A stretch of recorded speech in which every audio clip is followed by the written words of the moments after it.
ಸ್ವಾಮೀಜಿಯವರು ನಮಸ್ಕಾರ. ನಮಸ್ಕಾರ. ನನ್ನ ಹೆಸರು ಆನಂದ್ ಅಂತ. ಕೃಷಿ ಇದ್ರ ಬಗ್ಗೆ ಉಪನ್ಯಾಸ ಮಾಡೋ ಕೃಷಿ ವಿಶ್ವವಿದ್ಯಾಲಯದ ಬಂದಿದ್ದೀನಿ. ನನ್ನ ಪ್ರಶ್ನೆ ಏನಂದರೆ, ಈಗ ಹಸಿರು ಕ್ರಾಂತಿಗೆ ಮುಂಚೆ ಸಂಪೂರ್ಣವಾಗಿ ನಮ್ಮ ರೈತ ಪ್ರಕೃತಿಯಲ್ಲಿದ್ದ, ಅಲ್ಲೇ ಇದ್ದು ಅವರು ಕೆಲಸ ಮಾಡ್ತಾಯಿದ್ರು. ಸೊ ಆವಾಗ ಸಂಪೂರ್ಣ ಸಾವಯವವಾಗಿತ್ತು ನಮ್ಮ ಒಂದು ಕೃಷಿ.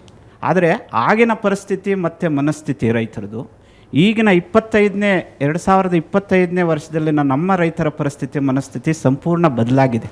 ಇವತ್ತಿನ ರೈತರು ನಾವು ಇದ್ರ ಬಗ್ಗೆ ಎಲ್ಲ ಹೇಳಿದಾಗ ಅವರು ಎಲ್ಲೋ ಒಂದು ಕಡೆ, ಸರ್ ನೀವು ಹೇಳೋದೆಲ್ಲ ಆಗೋದಿಲ್ಲ, ನಮಗೆ ಜೀವನ ಮಾಡೋದಕ್ಕೆ ಸಾಕಾಗ್ತಾ ಇಲ್ಲ ಈ ಒಂದು ಕೃಷಿಯಲ್ಲಿ, ಇಂಥ ಒಂದು ಸಂದರ್ಭದಲ್ಲಿ ಮತ್ತೆ ನೀವು ಸಾವಯವ ಕೃಷಿಯನ್ನು ಮಾಡಿ ಅಂದರೆ ನಾವು ನಮ್ಮ ಮಕ್ಕಳು ಹೆಂಡ್ತಿಯವರು ಬದುಕೋದು ಹೆಂಗೆ ಅನ್ನೋದು ಒಂದು ಪ್ರಶ್ನೆ. ಎರಡನೇದು, ನಮಗೆ ಎಣ್ಣೆ ಕೊಡ್ತಾ ಇಲ್ವಲ್ಲ ಸರ್, ನಾವು ಏನು ಮಾಡೋದು, ನಮ್ಮಲ್ಲಿ ಆದಾಯನೇ ಇಲ್ವಲ್ಲ ಅಂತ ಇನ್ನೊಂದು ಪ್ರಶ್ನೆ ಕೇಳ್ತಾರೆ. ಈ ಹಸಿರು ಕ್ರಾಂತಿಯಿಂದ ರೈತರು ಬದಲಾವಣೆ ಆಗ್ತಾ ಇದ್ದಾರೆ. ಆದರೆ ಅದರ ಪರಿಣಾಮಗಳನ್ನು ನಾವು ನೋಡ್ತಾ ಇದ್ದೀವಿ. ಪಂಜಾಬ್ನಲ್ಲಿ ಅತಿ ಒಳ್ಳೆಯ ಕೃಷಿ ಮಾಡೋರು ಯಾರು ಅಂದರೆ ಹರಿಯಾಣ, ಪಂಜಾಬ್. ಇವತ್ತು ಎಲ್ಲರೂ ಒಪ್ಕೊಳ್ತೀವಿ. ಹೌದು. ದೇಶದಲ್ಲಿ ಮೊಟ್ಟ ಮೊದಲನೇದಾಗಿ ಹಾಳಾದವ್ರು ಯಾರು ಅಂದರೆ ಅವರೇ ಇವತ್ತು. ಹೌದಾ? ಮೊದಲು ಒಂದು ಕ್ಯಾನ್ಸರ್ ಹಾಸ್ಪಿಟ್ಲ್ ಇತ್ತು, ಇವತ್ತು 300 ಕ್ಯಾನ್ಸರ್ ಹಾಸ್ಪಿಟ್ಲು ಪಂಜಾಬ್ನಲ್ಲಿವೆ. ಒಂದೂ IVF ಸೆಂಟ್ರ್ ಪಂಜಾಬ್ನಲ್ಲಿರಲಿಲ್ಲ. ಇವತ್ತಿನ ದಿವಸ 3000 IVF ಸೆಂಟ್ರ್ ಪಂಜಾಬ್ನಲ್ಲಿವೆ.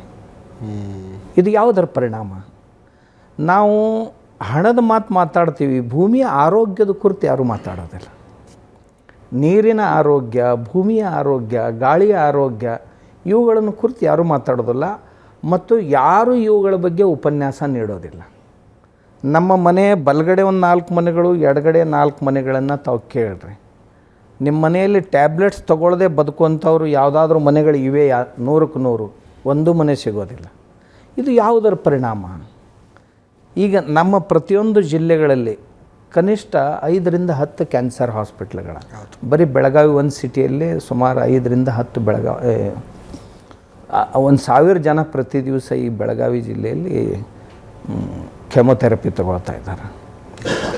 ಆಮೇಲೆ ಕನಿಷ್ಠ 500 ಜನ ರೇಡಿಯೋಥೆರಪಿ ಪ್ರತಿ ದಿವಸ ತಗೊಳ್ತಾ ಇದ್ದಾರೆ. ಇದೇನು ಮೇಲಿಂದ ಬಿತ್ತೇನು? ಆಮೇಲೆ ನಾವು ಎಲ್ಲ ದುಡಿದು ಗಳಿಸಿದ್ದನ್ನೆಲ್ಲ ಹಾಸ್ಪಿಟ್ಲಿಗೆ ಹಾಕೋದೇನು? ನಾನು ನಮ್ಮ ಜಿಲ್ಲೆದೆ, ನಮ್ಮ ಡಿಸ್ಟಿಕ್ನಲ್ಲಿ ಕೊಲ್ಲಾಪುರ, ನಂದು ಅಲ್ಲಿ 22 ಸಕ್ಕರೆ ಕಾರ್ಖಾನೆಗಳಿವೆ. ಆಮೇಲೆ ಒಂದು ಸಕ್ಕರೆ ಕಾರ್ಖಾನೆ ಕ್ರಷಿಂಗ್ ಕೆಪಾಸಿಟಿ ಒಂದು 5 ಲಕ್ಷ, 3 ಲಕ್ಷದಿಂದ 5 ಲಕ್ಷದವರೆಗಿದೆ. ಒಟ್ಟು ಎಲ್ಲ ಸಕ್ಕರೆ ಕಾರ್ಖಾನೆಗಳ ಒಟ್ಟು ಕ್ರಷಿಂಗು, ಅದರಿಂದ ಬರುವಂಥ ಕಬ್ಬಿನ ಹಣ ಎಷ್ಟು?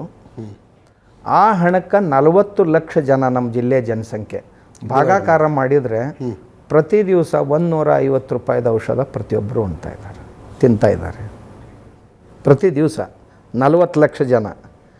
ಆಮೇಲೆ ಊಟಕ್ಕೆ ಮಾತ್ರ 50 ರೂಪಾಯಿ ಖರ್ಚು ಮಾಡ್ತಾ ಇದ್ದಾರೆ ಪ್ರತಿ ದಿವಸ. ಅದು ಇದನ್ನು ನಮ್ಮ ರೈತರಿಗೆ ತಿಳಿಸಿ ಹೇಳಬೇಕಲ್ಲ. ನಾ ಈಗ ಹೇಳ್ತಾ ಇದ್ದೀನಿ, ಜನ ಕೇಳ್ತಾ ಇದ್ದಾರೆ, ತುಂಬ ಜನ ಬರ್ತಾ ಇದ್ದಾರೆ.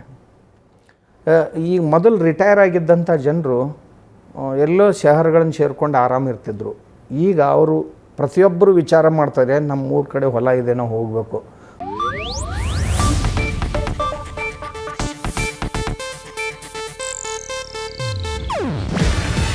ಇದು ಏಷ್ಯಾನೆಟ್ ನ್ಯೂಸ್ ನೆಟ್ವರ್ಕ್ ಪ್ರಸ್ತುತಿ. ನೀವು ನೋಡ್ತಿದ್ದೀರಾ ಏಷ್ಯಾನೆಟ್ ಸುವರ್ಣ ನ್ಯೂಸ್.